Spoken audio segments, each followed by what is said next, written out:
Hello everybody and welcome to SnackTube. Time for another Kershaws one. The last one was vile.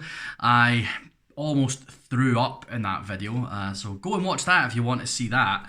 It was absolutely disgusting. Liver and onions. I mean, I wasn't expecting it to be nice anyway, but I really wasn't expecting it to be half as bad as it was. Ugh.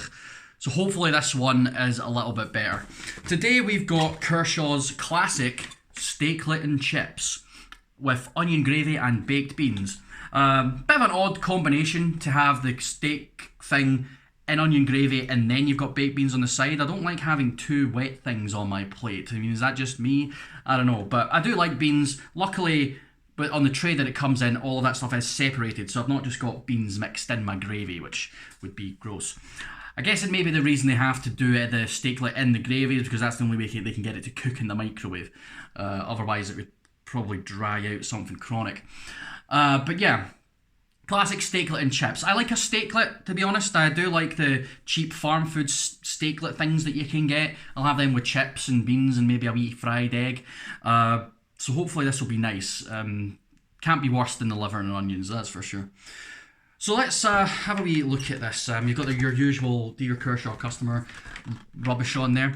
So it's a steaklet and chips with onion gravy and baked beans, reformed beef and pork with soya and seasoning, chips, rich onion gravy, whatever that means, and beans in a tomato sauce. This gravy is rich. It's better off than me then. I wish I was rich. Not getting rich anytime soon with the way these bloody energy prices are going up, but hey ho.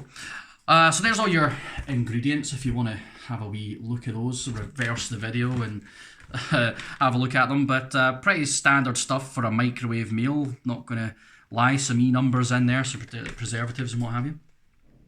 And then there's a couple of their other things, the big breakfast and sausage and chips. I've had the big breakfast on the channel already as well. There's a previous video for that, so you can go and watch that one if you want. Sausage and chips is actually the last one that I've got. So I've bought that one, it's in the freezer, so I'll review that on here for you guys after. So, yeah, there's not a lot to say about it. I mean, let's actually look at the calories and all that sort of stuff, so your nutrition information. So energy, 493 calories. Just under 500. I'd say that's okay for a meal, and that looks like a big enough portion. Fat, 20.2 grams, 7.1 grams of saturated, so a bit high in the saturated fats. 51.5 grams of carbs, 0.7 grams of that sugar, 9 grams of fiber, 21.6 grams of protein, and then 2.7 grams of salt. So quite high in saturates, quite high in salt, but ultimately not too bad. Calorie-wise, 500 calories for a lunch or something, or a main meal. That's actually quite good, so can't complain about that too much. This product may contain traces of nuts and seeds, and although every effort has been taken to remove all bones, some may remain. I have no doubt there'll be a bit of gristle in this thing. So yeah, that's your steaklet and chips. I cooked it in the microwave, so that took 10.5 minutes altogether, 6 minutes, and then you flip the cutlet, then another 4.5 minutes. You can do it in the oven, but that would take half an hour, and I don't have half an hour to spend making this thing. I've got to get back to playing Elden Ring. Yes, I'm still playing Elden Ring after all this time. I got it on the day it came out, and it's bloody hard, so it's taking me a while. Plus, the game is absolutely huge. So yeah, if you like video games, definitely go and play Elden Ring. It's a brilliant game. Right, I suppose I should show you this thing so you can see what it looks like. So we'll just hold up the old plate there. Don't want to do that too much. Don't want the gravy going everywhere. But yeah, you've got the steaklet there. I suppose I'll tip the camera. I'll give you a better angle of it. So you've got your steaklet, you've got your chips and your beans. The beans are looking a bit crispy, have to say, a bit overdone. I mean, this was in the microwave for over 10 minutes, 10.5 minutes, and normally if I'm making beans on their own in the microwave, they'll be in there for 2 minutes out of a tin. Same goes for chips, like micro chips. If you get McCain's micro chips, they'll take about 2 minutes, 2 and a bit minutes in the microwave, depending on what wattage you are. So the full 10 minutes, I imagine, is mostly for cooking the steaklet through. But the rest of the stuff it looks overdone. These chips looked a lot better when they were frozen, to be honest. These look all kind of shriveled and nasty. But hopefully they taste okay. So we'll try the beans first. I mean, I've had their beans before, and they're not the best beans in the world, but they're still beans, so I quite like them. Let's give them the old taste test, shall we?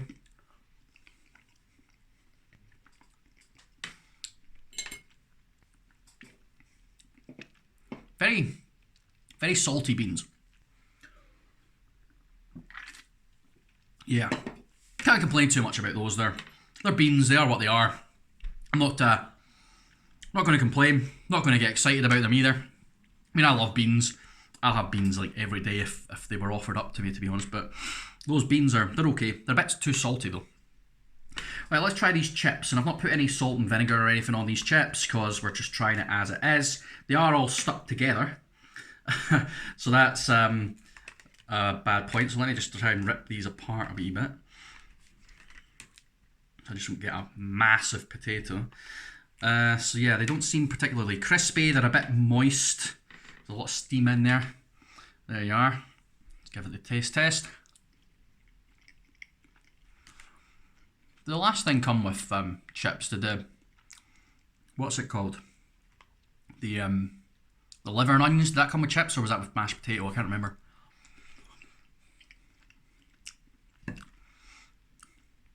They're okay.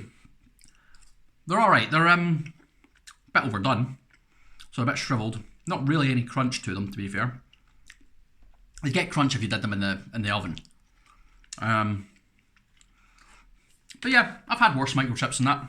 They're not that bad. Bit of salt and vinegar, they'd be lovely. Maybe a bit of this gravy. Right, on to the pièce de résistance. The main item, the steak cutlet. There it is there. I was going to cut a bit off it, but hey, it all comes on a fork anyway. I was really expecting to try and pick this up with a fork and the whole thing would crumble, but that's actually staying together quite well. So there's your steak cutlet in onion gravy from Kershaws. Let's give it the old taste test then, shall we?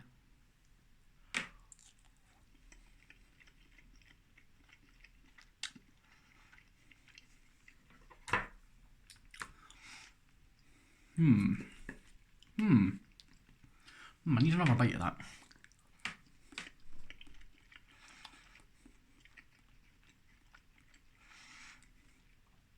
You can definitely tell there's pork in there and it's not just all beef. It does have that porky flavour to it. Texture wise, it's not that bad. It's not that bad. I mean, it's definitely on the highly processed, almost spongy side, but it's got a little bit of bite to it.